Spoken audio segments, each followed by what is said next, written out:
আসসালামু আলাইকুম। Hello my dear viewers, আশা করি আপনারা সবাই ভালো আছেন। আজকের ভিডিওতে আমি আবার চলে আসলাম আমার কিছু পেন্টিংয়ে বার্নিশ করার ভিডিও নিয়ে। বার্নিশ করার ভিডিও কিন্তু আমার ইউটিউব চ্যানেলে অনেক আগেই আপলোড দেওয়া আছে, তারপরে এই ভিডিওতে আমি আবারও বার্নিশের ভিডিওটাই করছি যাতে আপনাদের বুঝতে সুবিধা হয়। তো আমি অ্যাকচুয়ালি মন্টের অ্যাক্রিলিক গ্লাস মিডিয়ামটা ইউজ করে থাকি বার্নিশ হিসাবে। আমার এই বার্নিশের ফিনিশিংটা অনেক ভালো লাগে পেন্টিংয়ের উপরে। তো আজকে আমি যেসব পেন্টিংয়ে বার্নিশ করতে চলেছি সেগুলো আমি আপনাদের স্ক্রিনে দেখিয়ে নিচ্ছি। এই সবগুলো ক্যানভাস পেন্টিংয়ের টিউটোরিয়াল কিন্তু আমার ইউটিউব চ্যানেলে আপলোড দেওয়া আছে, চাইলে আপনারা সেখান থেকে টিউটোরিয়ালগুলো দেখে নিতে পারেন। আর অনেকে আসলে জিজ্ঞাসা করেন যে ভার্নিশটা কেন করা হয়।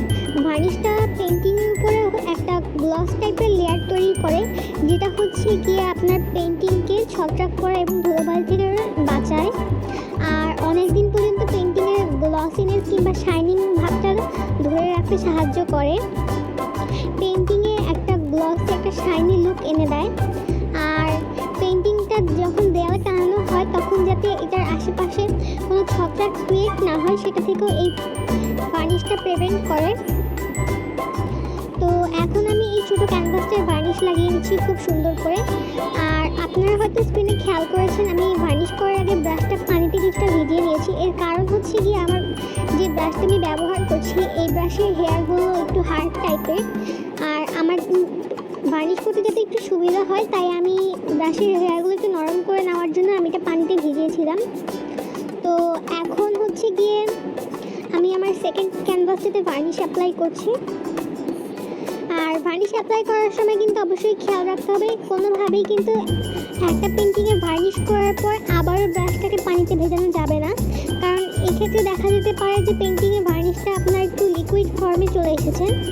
এটা অবশ্যই খেয়াল রাখবেন। তাই বার্নিশ করার পর ব্রাশটাকে পানিতে না ভেজানোই ভালো হবে। আর ভার্নিশ করার পর ব্রাশটাকে খুব সুন্দরভাবে আপনাদের পরিষ্কার করে নিতে হবে, কারণ ভার্নিশটা কিন্তু খুব দ্রুত ড্রাই হয়ে যায়, যার কারণে ব্রাশের হেয়ারগুলো একটু স্টিকি টাইপের হয়ে যায়। পরবর্তীতে সেটা দিয়ে পেন্টিং করতে একটু অসুবিধা হয়। তাই অ্যাডভাইস থাকবে যে ভার্নিশ যে ব্রাশ দিয়ে করছেন সেটা আলাদা রাখা বেটার।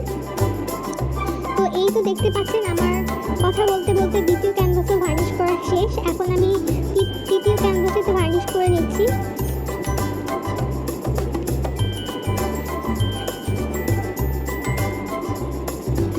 আমার ভিডিও যদি আপনাদের ভালো লেগে থাকে তাহলে অবশ্যই আমার চ্যানেলটাকে সাবস্ক্রাইব করবেন আর আমাকে লাইক কমেন্ট ফলো দিয়ে আর উৎসাহিত করবেন। এখন এই হচ্ছে আমার পেন্টিংগুলোর ভার্নিশ করার পরের অবস্থা।